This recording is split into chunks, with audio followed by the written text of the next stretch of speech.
With the election right around the corner, both presidential candidates are fighting for every vote across the country.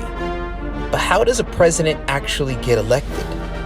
To this day, a lot of people still believe the popular vote elects the United States president, when in fact, that is not the truth.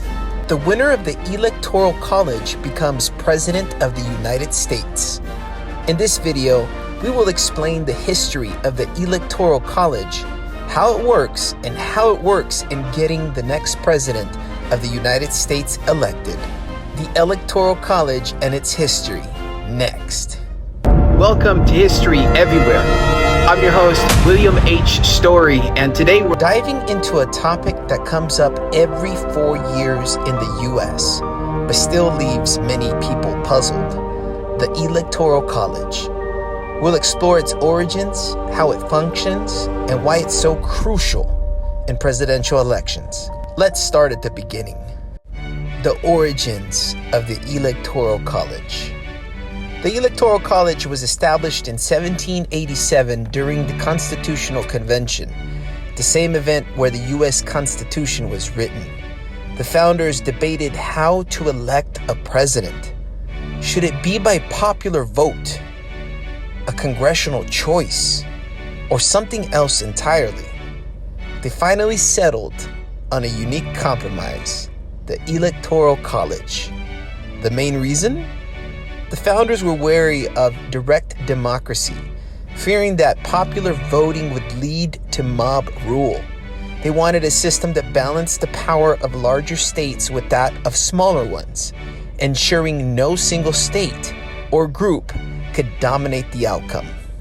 How the Electoral College works. The Electoral College isn't a place, but rather a process. When Americans vote in a presidential election, they're technically voting for electors, not directly for a candidate. Each state has a certain number of electors based on its population. Specifically, it's equal to the number of U.S. representatives plus 2 senators. Currently, there are 538 electors in total, with 270 needed to win. Here's how it works. In 48 states and Washington, D.C., the candidate who wins the majority of the popular vote in that state takes all its electoral votes, a system known as winner takes all. Only Maine and Nebraska use a different method, where they split electoral votes based on their congressional districts. The role of electors. But who exactly are these electors? Each party in every state nominates a slate of electors, and the winning candidate's party gets to send its chosen people to vote. These electors are usually loyal party members or loyal leaders who are pledged to support their party's candidate. On a designated day in December, these electors meet in the respective states to cast their vote for president and vice president. Sometimes rare, there have been faithless electors who didn't vote for the pledged candidate, but these few votes haven't historically changed the outcome of any election. Why was the Electoral College created? The Electoral College was designed with specific purposes in mind. First, it aimed to balance power between large and small states.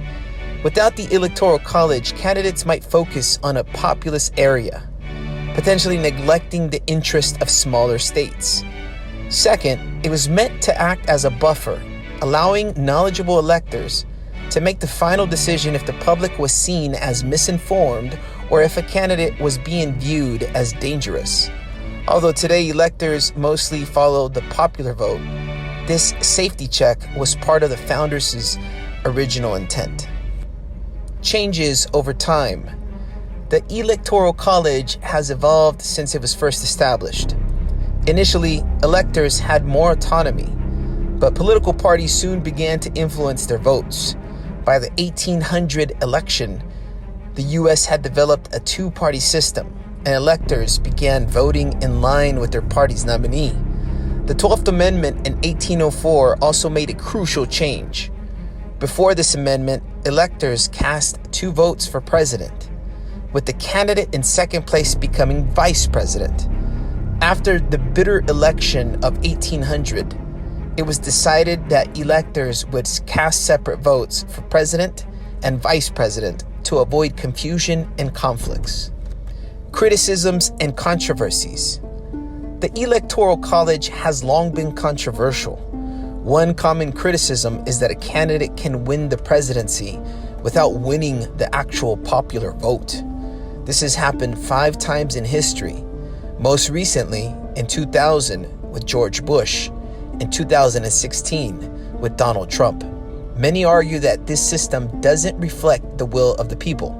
Another issue is that swing states, or what they call battleground states, often receive far more attention for candidates than the solidly red or blue states. This is because winning these states is crucial for securing a presidential win. Attempts to reform the Electoral College. Calls to reform or even abolish the college has been around for decades. Some people advocate for a direct popular vote, while others propose changes to the winner-takes-all system.